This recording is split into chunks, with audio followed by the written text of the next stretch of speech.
There are promises to keep and miles to go before I sleep. Ang akong promise sa inyo, within 3 to 6 months, I will stop corruption in government, I will stop criminality, I will stop drug.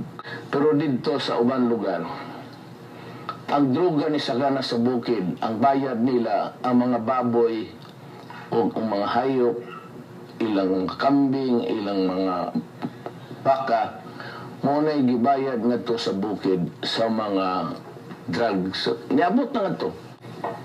So muna, I will not hesitate to use the military and the police and maybe exercise the extraordinary powers of the president o di gyud rampaging manggod ang problems drugs. It has become a serious national threat, and that would give me the excuse to use the military. I will have to maybe convince Congress to create something like 30 criminal circuit courts to try drug cases only para mabilisan. And I will recommend to Congress the restoration of death penalty by hanging in public. Wala na ko yung pwedeng maambisyon kay hiba ako self-limiting na ang panahon.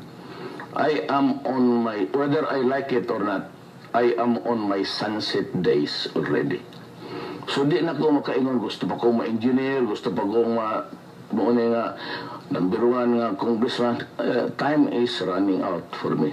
Okay. So kanang presidency would be really a problem for me internally. Kaya di na ko ganahan mo trabaho, di na ko ganahan mamalikas, di na ko ganahan mo patay. Kanang mga department that it would take them about 2 to 3 years to kaning mga applications for concessions, whatever. I'll give each department only 60 days. 5 signatures. 60 days paggawa solid.